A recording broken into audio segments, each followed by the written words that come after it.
Hello and welcome to, oh God, he's being an idiot, How to Stay Married So Far. It's a bit of a different one this Tell me week. that, you say that again. No other, can I just say, no other, having had sort of foresight, I've been privy to what the subject of this is a bit.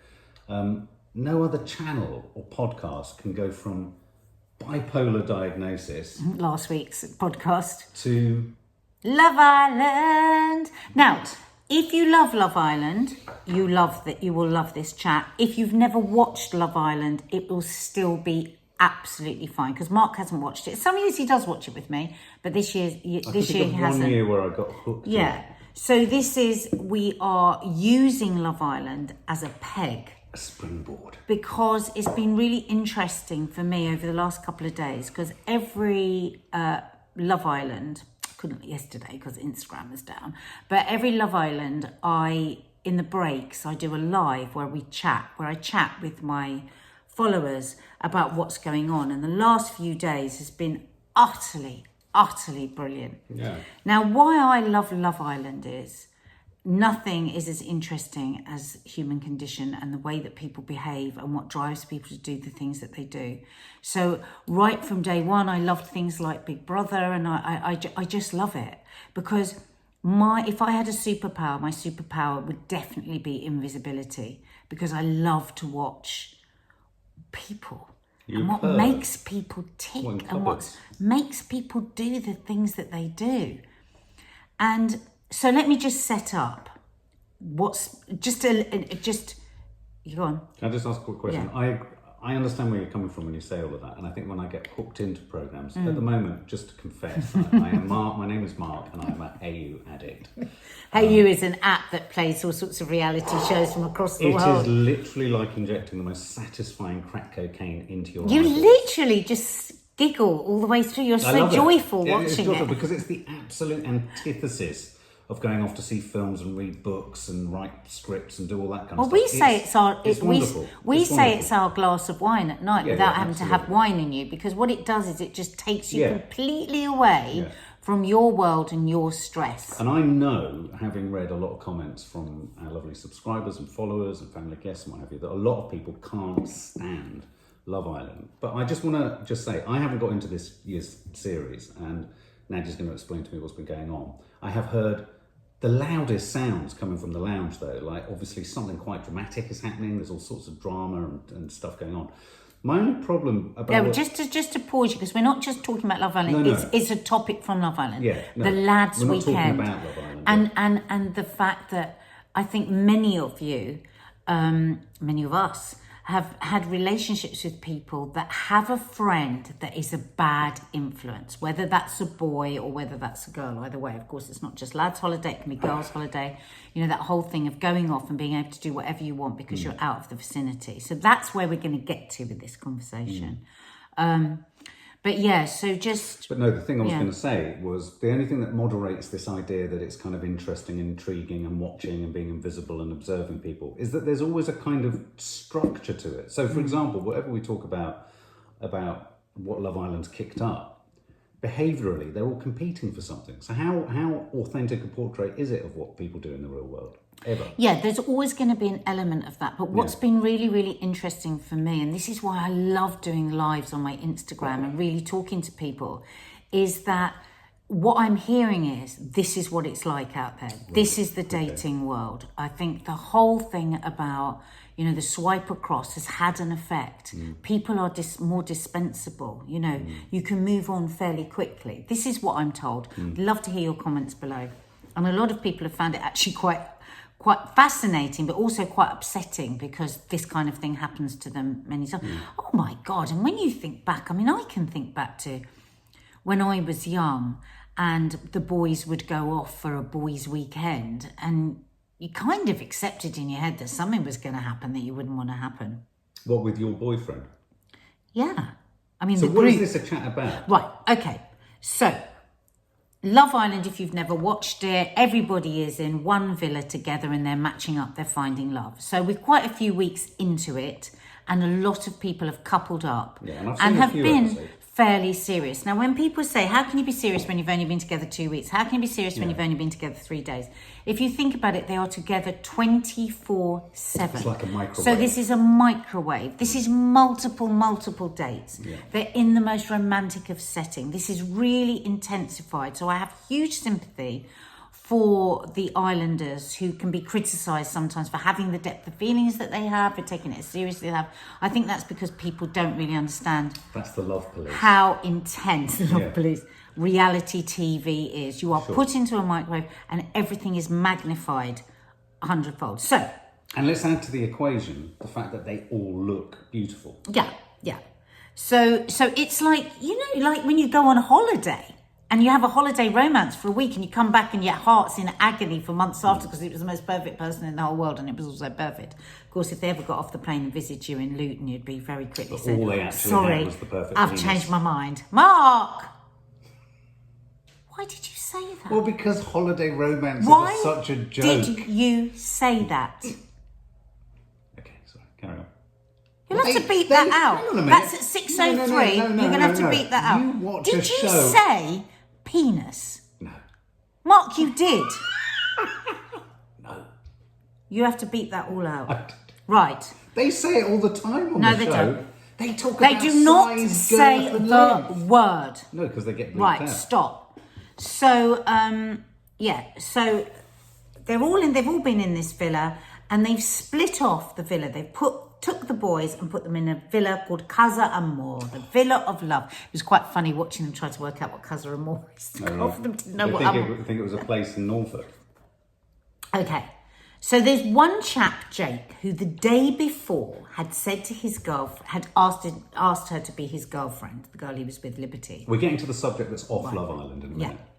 And so he was now in a relationship. The only boy that was in an official relationship. And they've made it official because of that weird made it official. It's this weird thing. I'm talking to, it's really weird. Yeah. Anyway, so that's parked. So just 1 second. I'm so sorry. So they go into Casa Amor and it's a sweet shop. It's batshit crazy. The new women. There are all these new women that are coming in and they have to get into that villa. So if you think about it, you're on holiday, they've gone off, if you're taking this out of Love Island, they've all gone on a lads' weekend, right? And most of them are very intense with the girls that they've been with at the villa and really, really like them, fancy them like crazy. We've witnessed all of this. But within hours, they are very attracted to somebody else, are having conversations. Some of them have even kissed. And Jake, the boy that has the official girlfriend, is like a kid in the sweet shop, but he can't touch anything because he's done, I'm an official boyfriend. How much of that was because it's on telly, we will never know. Or he wants But to basically, it becomes a bit... uncomfortable?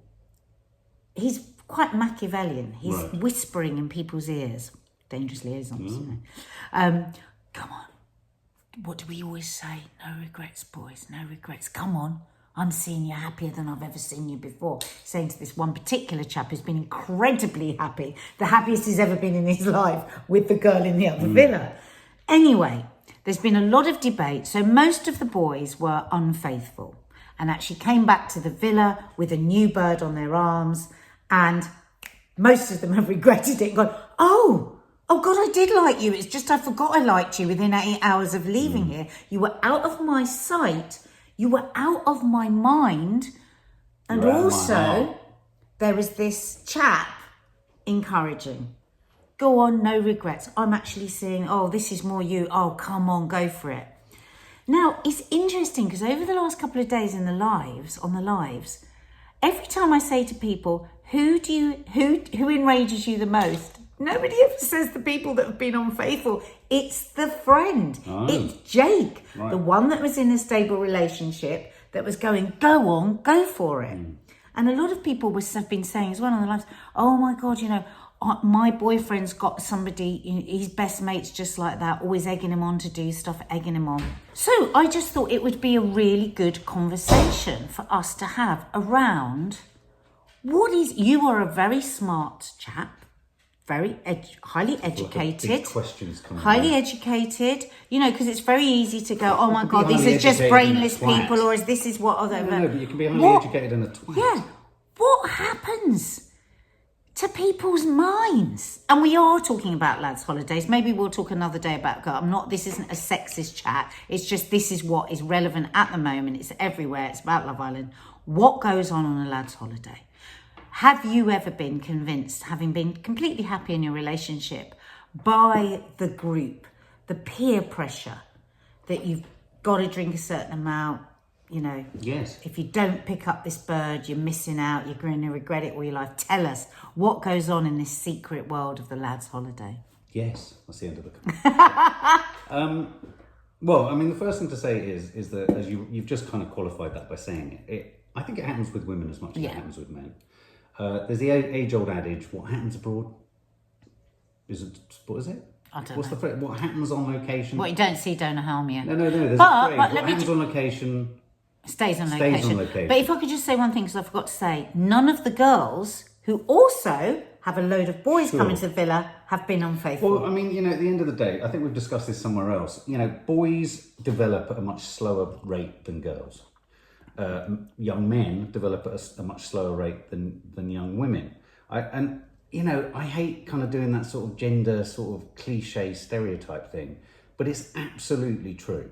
I think not all women, and that's not to say that a lot of women can't be in a relationship or a bit of a sort of short-term relationship when they're younger, and absolutely their eyes can turn and they see someone else. But we are kind of exclusively talking about men. We'll talk about women in another one. In terms of, it sounds like what you're saying is, have I been egged on? I think in every group of men, there's those within the group who are more susceptible and vulnerable to being, either because of drink or showing off or wanting to ingratiate, because sometimes it's about wanting to be popular in your group.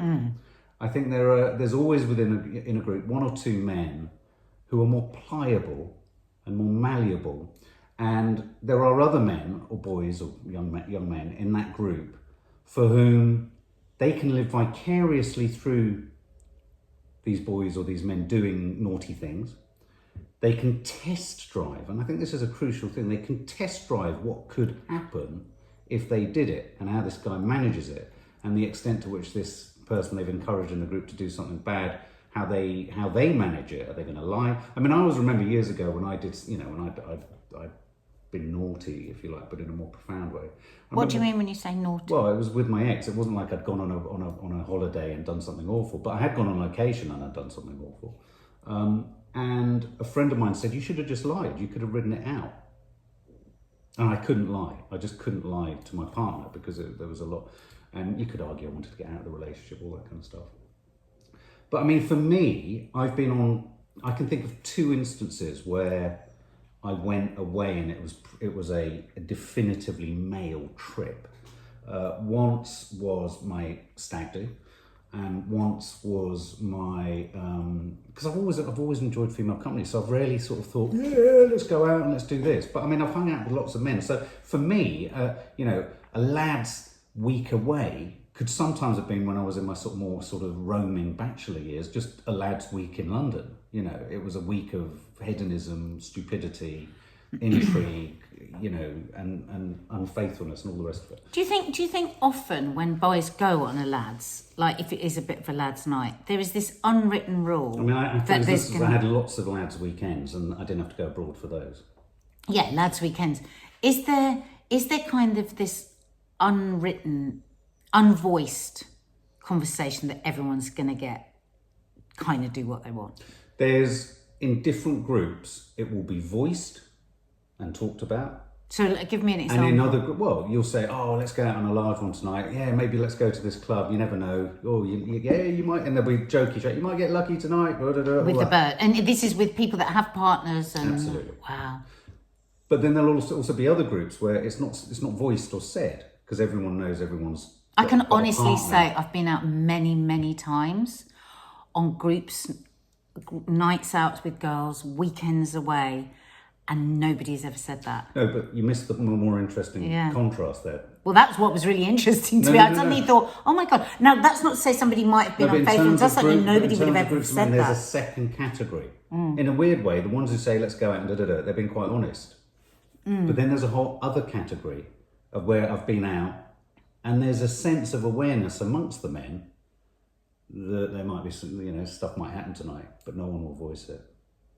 No one will say, I'm out to get this, or da-da-da. And that's when whoever's in the group senses a bit of vulnerability. And I think it's a pack thing. I think where they sense a bit of vulnerability, there's a relish in the thought that you might go down. It's a little bit like, going out with blokes is a little bit like 7 pilots. That's why they use the term wingman, isn't it? 7 pilots heading out in their Spitfires.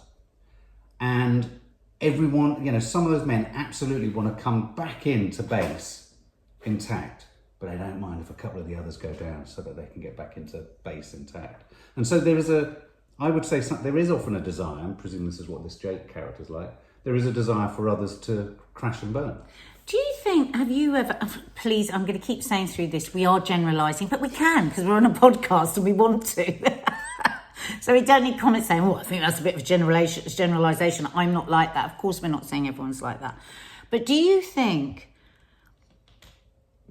sometimes, have you ever been in a situation where friends or in a lads group, you felt that they've actually wanted to bring down a relationship? Like jealous, just pure jealousy of a relationship, not just so that they can all be a part of it. Absolutely, yeah. And I mean, weirdly... Jealous because they don't have it, or jealous because they don't understand it? Jealous because they don't have it, even if they're in a relationship. They don't have that kind of relationship. Yeah. I mean, I remember... Or that they're going to lose you from the lads group. No. You've experienced all those different things. No, I think often more... I have definitely experienced people who don't like the fact that I seem to have my house in order, even though, I haven't. I'm drinking too much. It was chaotic. All this shit's going on. But they and when I say this, it's not like they sit there thinking, right... but and to be fair to some of the guys I've been with, I could well imagine if I was to say to them, looking back and said, I think that's what you were up to, they'd be like, oh my God, was that what I was doing? I don't even think some men are aware they're doing it.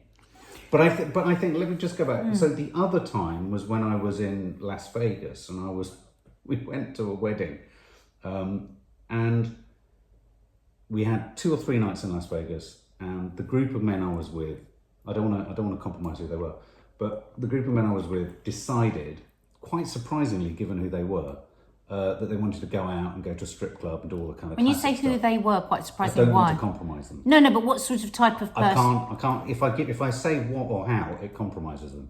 Oh. Yeah, no, because I don't. Because a friend of mine might watch this, and I don't want them to think that I'm talking about them. But suffice it to say, my sense of them was that they were a pretty well-behaved group of people. Right, okay, that's what I meant, yeah. Not the type you would expect. No, absolutely. And in fact, when I went out, I thought, I'm the fucking lunatic here. I'm the one who likes to drink. And I'd actually gone out, we were trekking and all this kind of stuff. I'd gone out to sort of try and reduce my drinking, actually, because it was another... To Las Vegas? Well, yeah, so we find ourselves in Las Vegas. Classic alcoholic. I'll go to Las Vegas to sort out my drinking. Yeah, and of course my drinking doesn't get sorted out in Las Vegas. It just only gets higher. But this group of men said, right, we're all going to a strip club. And me and one other guy there, I don't know if I can proudly... I've never been to a strip club. I couldn't think of anything worse. The whole thing just doesn't appeal to me. And I think that the reason the whole thing doesn't appeal to me is it's the subservience, it's the providing a service, it's the Probably men. because you've been brought up by a very feminist lesbian mother. That doesn't mean to say I don't admire the bodies and and I'm not around, but I'm not drawn to that. Did you say not aroused? Yeah, I wouldn't be, if you see a beautiful woman, I'm a red-blooded man. I'm going to, wow, she's attractive, but I'm not going to go to a strip club to do that. And yet they tried their damnedest to get me to go. They were trying everything. Suddenly alcohol was everywhere.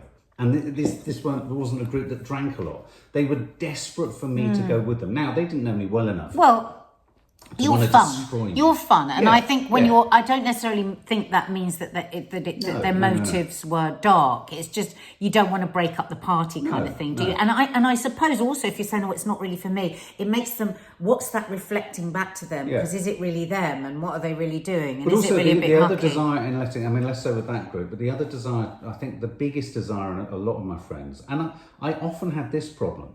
And this isn't, I'm not making a judgment here, but I've experienced this.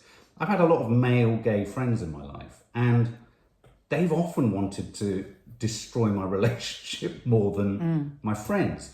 Part of that's been because there's been a bit of a crush, and I've had very close friendships with gay men, but I'm not gay. And there's been that sort of struggle in the friendship, and that's often led to me being sort of finding myself in situations where I've drunk too much, or I'm kind of not lured because I'm making my own choices, but I'm in situations where I'm thinking, hang on, this person really wants me to crash and burn for ulterior motives here, and I don't like this.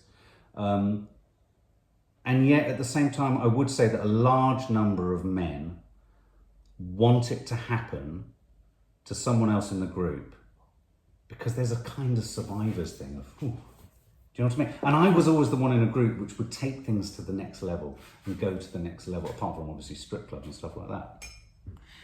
So here's a bit of an awkward question. Is anything of what I've said in answer to anything? I don't know. Yeah. A bit of an awkward question. And one of the girls that had been at Casa Amor, if you like, one of the girls at the club, if you're imagining. Have you got a dog bowl directly in shot in your... Yeah. Oh, that's hideous. No, you can't see it. My head's in front of it. My head's in front of a dog bowl. One of the girls from Casa Amor said last night to one of the girls from the villa, it's almost like the boys came away, had their fun, and then wanted to go back to their wives. And I thought, yes, because they completely forgot about them. They kept saying, I'll deal with it when I get back. And then when they walked into the villa, and they saw the faces of these girls that they had relationships with. I'm using inverted commas here if you're just listening, because I know people go, well, that can't be a relationship, it's Love Island, it's only a week. But I actually think it is. You see that they build on something. And the shock of seeing these girls that they just parked to the back of their minds, I found just fascinating. Do you think that there is an answer? No, that there's an argument, not an answer. Do you think there's an argument to just sometimes going, well, who knows what happened at that weekend? But they came back. Sometimes people are like this. They go off. It makes them realise what they've got, and they come back and the relationship's better for it. And the reason I ask that is somebody that I know, a friend of mine, actually said that in passing a couple of years ago. She got a very, very happy marriage. Very happy. They're a powerhouse couple. And she said, well, he goes away on the lad's holiday and that whatever happens there. Sorry. We record this at home and our daughter just came back, so we had to pause. Forgive me if I repeat myself a bit, but basically, so I was talking about my friend that said that just in very passing said, and whatever happens on the lad's weekend will happen. I really wanted to ask her more about that, but what I picked up was, that's just a little acceptance thing she's got in her head, and it works. And they have a great marriage. Going back to what your friend said, why didn't you just lie? Maybe there is something in that people go away, they have a fling with somebody they just never want anything else with, and they go back to their girlfriend and they feel the relationship's even better. And what people don't know don't harm them. Do you think women do that?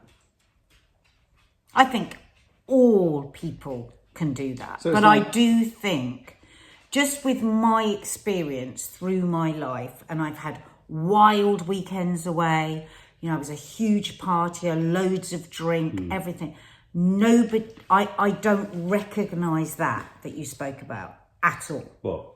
just like that feeling of come on and we're all going to shag somebody else or we're all going to pick somebody else up. No, it'd be like, let's have a great time. Some people may have had a snog, some people may have, but it wasn't a group decision with people, with people that were in, had people back at home. I don't necessarily think it's a group decision with men. I don't think men sit down and go... No, I'm not saying group decision. What we were talking about earlier, that there's an energy. We're going out, we're drinking, we could go to a strip club. Unfortunately, I do think... if I think back to when I was like the age of these guys in this show, I was at university and I was not thinking about the emotional consequences of any relationship or fling I was having. That's as a well brought up insofar as, I wasn't necessarily well brought up, but I was aware of the women's politics. rights. The politics, female politics. And I chose for 2 years to just turn that off. Right, okay, that's what I find really interesting, because that's what we've seen them do on Love Island. We've seen them go, as they walked through into the villa, they turned it off. They turned all memory off of those girls. They actually said a number of times, we'll deal with it when we get back. Well, how are you going to deal with it when you get back? This has all been filmed.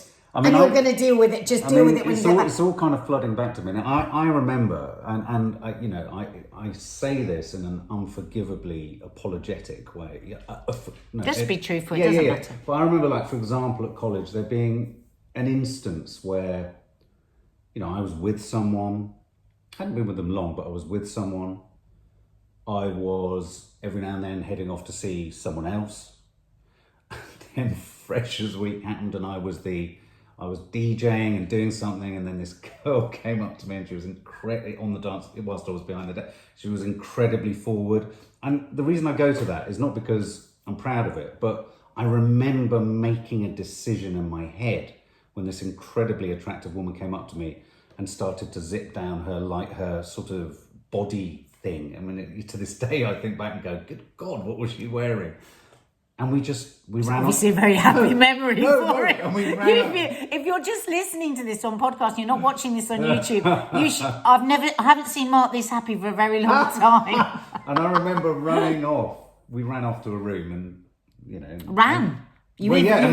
And was her? And then came back and finished. Was it still undone? No. But we made sure it was done up afterwards. But no, and then I finished my set in a sense. No euphemism, but. I remember at the time, and it caused... So hang on, you had a girlfriend? I had a girlfriend. You had a fling with other people else. That you were having a fling, and this was like a one-off. Yeah, so it happened in front of everyone. Wow. And it happened so the Upshur Kazza and more moment. Yeah, and when she came out, and I did not stop for a minute to think about what was being seen by who. Wow. And I couldn't have been that pissed because I was DJing. And I remember as I went off, this caused such carnage that night. I'm not bloody surprised. Such carnage that night. God, you've got your own Love Island. We should have started this chat with this one. It ended up with, I don't understand how this happened, but suffice it to say, by the end of the evening, so much upset had happened that 2 toilets had broken and were flooding the entire area. So I'd had an intense heart-to-heart with the girl I was in a sort of longish-term relationship with. So was she at this place when you went off to the toilets with this other girl? I didn't get to the toilets. I went off to a dormitory room. Oh, I thought you'd broken the toilet. No, right. No, the toilet got broken because of the intensity of a conversation sitting there, and the one of the girls just went batshit crazy. And kicked the... Yes. So that happened. And I remember, if I go back to it, and it's all coming back to me, I remember thinking, I don't care what the mess I've caused is. I just don't care. Oh my God. I find that fascinating. And I'm not proud of that. Because the shag was worth it. Yes. Wow. So when they keep going, no regrets, boys, no regrets. It's like you could have the best shag of your life and you said no, just for somebody else's feelings. Come on. And I'm trying to be fiercely honest. Oh no, I love it. I love it. Also, I think it's even really... now as I stop and talk about it, I get misty-eyed. No, I can literally see it. You've got pink clouds floating around your head. With the bodysuit. I mean, I remember the colour of it. Do you want to tell us? It was a sort of, it was like that, a sort of dark, shiny equivalent of that green. Yeah, it was odd. So you run off to this dormitory, you have a shag, you come back. Yes. and where your girlfriend is. Yes. And then you weren't feeling any remorse. No. Now, when did you at any point yes, feel the remorse? next day I felt terrible. Yeah. If she'd finished with you, how would you have felt? Would it have been worth it? She did. For good.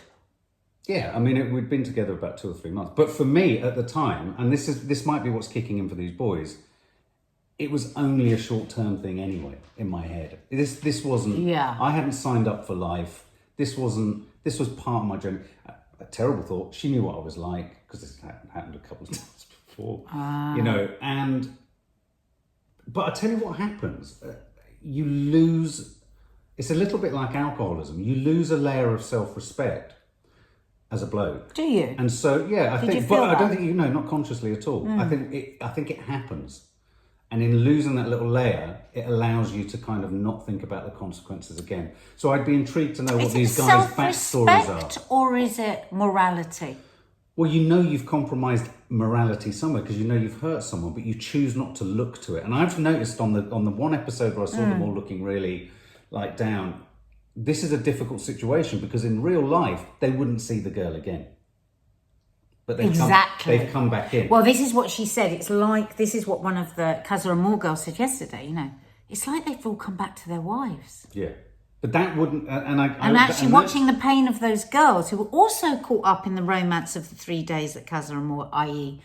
they'd met somebody at a club. It's quite heartbreaking. It is quite heartbreaking. But at the same time, I would say it's the safest way for those girls to go through this kind of experience first time, if it's their first time, in order to perhaps learn from it and know how to deal with men in the future. I would see it as this is a great learning curve. And perhaps a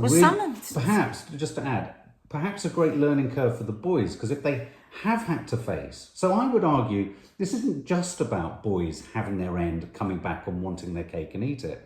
This is where it becomes interesting as a social experiment. I'm defending Love Island here. In many ways, in the real world, those boys would not have to confront it, yeah. And insofar as this forces them to, maybe there's something good to be said for the fact that they do feel guilty. They've kind of done what I'm sure some girls on Love Island have done the same thing. What's utterly fascinating is they're kind of all fudging the truth a bit. They're not really telling the full truth, but the girls are in the villa. The other girls are in the villa. So they're kind of like going over to this girl, telling her the kind of truth, and then they've got another girl, they're kind of saying the truth. And then their absolute horror when they see the two girls meeting and having a conversation. It's like, hang on a minute, how are they going to take this? No, it's not how are they going to take this. What lies have you been telling? Oh my God, it's so interesting to watch. But I do think when I look back, I think there's a gully between when I split up with my first girlfriend, so that was around the age of 18, that's as I went to college, and I made a decision I was going to have fun. Because I hadn't had any fun as a teenager. I mean, I literally hadn't had any fun. Because you'd been in relationships. Well, because I've been in a relationship, but we've talked elsewhere on all our platforms. I wasn't a party animal. I didn't have many friends. I was bullied a lot because my mum was gay. I felt very on the outside of things. And this was my opportunity to be at the centre of things. And I parked myself at the centre in a very chaotic fashion. And I think a lot of young men and young women, perhaps rightly, say, you've often said it, if there's ever an age to experiment, to meet people, to do... So I don't necessarily always think it's, so this hate perhaps that this guy's getting. Well, maybe hate's strong. I think people feel very strongly that's why he's getting hate more than the guys who've done what they've done, because that's kind of not unusual. It's for women or men, I think. We're watching a very artificial situation where they're all having to face each other again. But perhaps the guy who has encouraged them to do it, again, that's not unusual. I'd say in most groups. I mean, I'm intrigued by the idea that you said about someone who lets their... I mean, that's a curious one. It's almost like saying, it's almost treating your partner a little bit like cattle. They need to go off and sow their oats a little bit in order to come back and sustain this relationship. I think that's very, very, very harsh of you to say that. I think a lot of women, and again, we are talking about men, and we're talking in this particular area. We'll talk about, the wrongs that women might do in another podcast. A lot of women are managing the fact that actually their partner may love them, may want to, their marriage may be the most precious thing, but they ain't ever going to give up that little bit of a lad thing. And I think it's unfair to the men and unfair to the women to call in any way that cattle. I think I genuinely believe that men are wired in a different way. I think men are always under a certain amount some men are under a lot of stress trying to be faithful. I really do. And I think sometimes by turning a blind eye, if that works for you, it wouldn't work for me. I couldn't live like that. And some people may weigh it all up and go, my God, I love this person. We have an amazing relationship. I am not going to throw it away for the fact that twice a year he goes away and might snog some girl in a bar in Spain. Well, that's like partners who I mean, I agree, and I think that marriage happens a is lot. about compromise. Yeah, for some, and some it is for some. And what's your level of compromise? I guess so. Yeah, I guess so. I mean, I've said this a number of times on Loose Women. Say, for instance, you got blind drunk, and after 20 years of working at this marriage, and you snogged some girl in a pub or a club or whatever, that would fundamentally crack what we were, what we are. There's no way about that. And that could never be fixed, that crack. And that would change my opinion of you. But I wouldn't judge everything that I've known about you for the last 20 years and all the fucking hard work we've put into this marriage and chuck the marriage away. I just wouldn't. And people would say, oh, how can you say that? Because I'm now 56. And when you are in your 20s and it's all like, it's just madness. Why would you do that? Because I know that if you did that, it wouldn't be through some evil, nasty, from some evil, nasty place. It would be because you've been fucking stupid. Well, and also, I mean, we haven't talked about it because I worry sometimes that we talk about it too much. But I mean, we can't escape the fact that I don't drink. Alcohol is a huge part of all of this. Yeah, it's massive. And alcohol is a huge part. So the peer pressure, or as I used to call it, beer pressure, amongst men. What generally happens amongst men, and obviously we're kind of wrapping up in a minute, but what often happens between men isn't about going out and wanting to score or get off or whatever. It's more often than not, it's about going out and you're egging each other on. Not in a stupid way either. It's like, come on, let's get one more round. Oh, come on, let's have another one. Or, life is stressful. People want to let their head down. People are letting their head down. Yeah. You're having a great time. You're all fucking brothers. You're suddenly going to, you're all going to move in together in a bachelor pad because you've always wanted to. You're all going to go on holiday somewhere because you all love each other. Probably if you could all run around in the woods and build a camp, you'd probably be just as happy. It's the grown-up running around in the woods building a some camp Lego without the girls. We'll build some Lego. Yeah, whatever it is, we'll make a fire. But that then spills over at the end of a night. Let's go to a bar, let's go to a club. And then, none of your judgments are straight. Devastated. None of your judgments are Families straight. are broken. Totally. Terrible pain. And that for me is one of the other reasons that I stopped drinking, is because that carnage doesn't actually come from a dissatisfaction in your relationship. It comes from a dissatisfaction in yourself.